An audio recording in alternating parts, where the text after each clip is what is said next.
Горловое пение, танцы, обилие ярких национальных костюмов. Так громко и красочно в Бейском районе прошел юбилейный 10-й республиканский фестиваль «Многоголосие земли хакасской». Идея собрать все народы вместе появилась 16 лет назад. Спустя год, в 2003-м, фестиваль состоялся. Фестиваль у нас очень добрый, фестиваль такой познавательный. Здесь народы Хакасии как бы популяризируют свои национальные творческие возможности.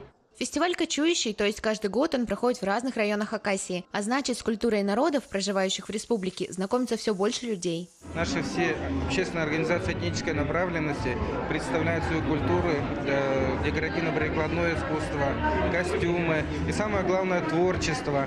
Вот цель мероприятия – именно показать культуру, красоту каждого народа, проживающего в республике. На фестиваль приехали представители 13 национальных общин. Открыл праздник заслуженный коллектив России «Час Ханат». Он познакомил зрителей с обычаями коренного населения Хакасии. Наш танец называется «Приветственный танец». Мы приветствуем всех зрителей, гостей этого праздника, показываем национальный колорит и хакасские игры. Мы хотим показать красоту хакасского танца, красоту хакасских девушек и как это важно для нас, то что мы любим и ценим свою культуру и свою национальность. Своеобразной изюминкой фестиваля стала корейская диаспора Чесон. Ее юная представительница представила народную песню о том, как сложно преодолевать гору Ариран.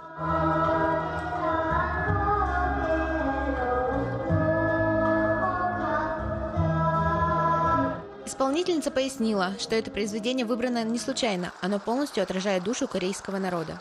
Я кореянка, и я решила спеть корейскую песню, поэтому я спела «Ариран». Не остались в стороне и хранители русской культуры. Яркий танец представил образцовый ансамбль народного танца «Саяночка». Мы сохраняем русский народный стиль и несем его, показываем зрителю, сохраняем наши обычаи и культуру России. Наш танец, озорные, как русские люди, развлекались и веселились в свободное время. Самобытность своего народа также показали шорцы, евреи, немцы, кыргызы и другие национальности. У них разная культура и обычаи, но их объединяет то, что всем комфортно живется на хакасской земле.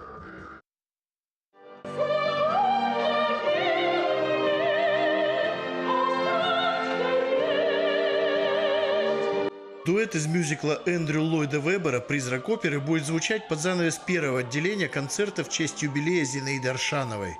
Она в Хакасской республиканской филармонии с момента основания. Обладательница редкого по силе и красоте голоса. Получила образование у красноярских педагогов. Стажировалась у лучших мастеров вокала из Италии и Америки. Заслуженная артистка России и Хакасии в свой юбилей исполнит давнюю мечту. Споет дуэтом на сцене со своей дочерью, артисткой театра «Читиген» Алиной Майнашевой. Мама всегда хотела петь дуэтом со мной. Она специально меня для этого вырастила и родила. Петь я люблю, хоть и не профессионально это делаю, но я люблю петь, поэтому у меня есть возможность петь с великой певицей нашей Родины, поэтому я ей воспользовалась. Зинаида Аршанова действительно много сделала для популяризации оперного искусства в Хакасии. Она выступала с концертами в небольших селах, в неприспособленных залах со слабой акустикой. И везде ее вокал встречал восторженный прием. Это, пожалуй, такой один из немногих ярких исполнителей именно в оперном жанре, у нас в республике, который пропагандирует этот жанр в народе. Для народа. Она обладатель уникального по своей красоте голоса. Артур Марлужоков добавил, что ему очень легко петь с Зинаидой Аршановой дуэтом. Можно исполнять практически любые партии. Но в юбилейном концерте он на сцену не выйдет. Поддержит юбиляршу из зала. У меня торжественное настроение такое, как, знаете, как перед Новым годом. Почему-то вот так получилось нынче. Потому что есть в программе новые вещи, которые мною ни разу не петые. И очень много бисов, такие вот, которые я пою в своих программах. Сейчас я хочу что-то повторить. И особенно второе отделение меня интересует, потому что оно национальное.